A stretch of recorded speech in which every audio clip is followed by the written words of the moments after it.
آج ہم بات کریں گے جن کے بارے میں۔ لفظ جن جب بھی ہمارے سامنے آتا ہے ہم پہ خوف طاری ہو جاتا ہے، ہمارے دل و دماغ کی، ہمارے جسم کی کیفیت بدل جاتی ہے، ہمارے ارد گرد کچھ ایسے واقعات رونما ہونے شروع ہو جاتے ہیں جس کی وجہ سے شاید ہمیں محسوس ہوتا ہے کہ ہمارے آس پاس کوئی جن موجود ہے۔ پہلے ہم جن کی تھوڑی سی ہسٹری کے بارے میں جانتے ہیں، اس کے بعد پھر اس بات پہ آئیں گے کہ جن کا ذکر کرتے ہوئے ہمارے ساتھ پیرانورمل ایکٹیویٹیز کیوں سٹارٹ ہوتی ہیں۔ جن لفظ کا مطلب لغوی اعتبار سے، ڈکشنری کے اعتبار سے اب دیکھیں تو اس کا مطلب اجنا سے نکلا ہے۔ اجنا لفظ کا مطلب ہے آنکھوں سے اوجھل۔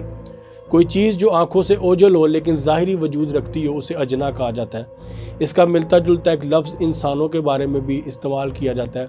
جب کوئی بچہ اپنی ماں کے شکم میں ہو، مادر شکم میں جب اس کے وجود کی ایک پرورش، اس کی گروتھ کا ایک سسٹم چل رہا ہوتا ہے تو کہا جاتا ہے کہ جنین۔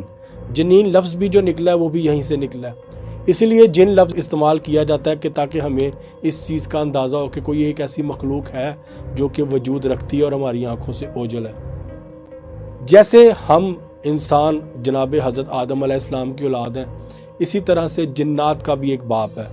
لوگوں میں ایک غلط رائے پائی جاتی ہے اور لوگ شاید اس کشمکش اور ایک غلط فہمی کا، ایک غلط نظریے کا یقین رکھتے ہیں کہ جو جن ہے وہ اولاد ابلیس میں سے، جبکہ ایسا نہیں ہے۔ ابلیس کا اصل نام بذات عزازیل ہے جو کہ خود ایک جنات کی اولاد میں سے ہے۔ جنات کے باپ کا نام شومان ہے، یہ اولاد شومان میں سے ہے۔ مولا علی علیہ السلام کی روایت موجود ہے، کچھ لوگ ان کے پاس تشریف فرما تھے، انہوں نے پوچھا کہ مولا کیا جنات اولاد ابلیس میں سے ہیں؟ تو مولا نے فرمایا نہیں، ان کے باپ کا نام شومان ہے۔ یہ روایت اس بات پہ دلالت کرتی ہے کہ یہ اولاد ابلیس میں سے نہیں ہے اور یہ شومان کی اولاد میں سے ہیں۔ اب ہم ان کے تھوڑے سے آگے خواص اور ان کی کوالٹیز کو جاننے کی کوشش کرتے ہیں اور ان کی آگے اقسام کیا ہے۔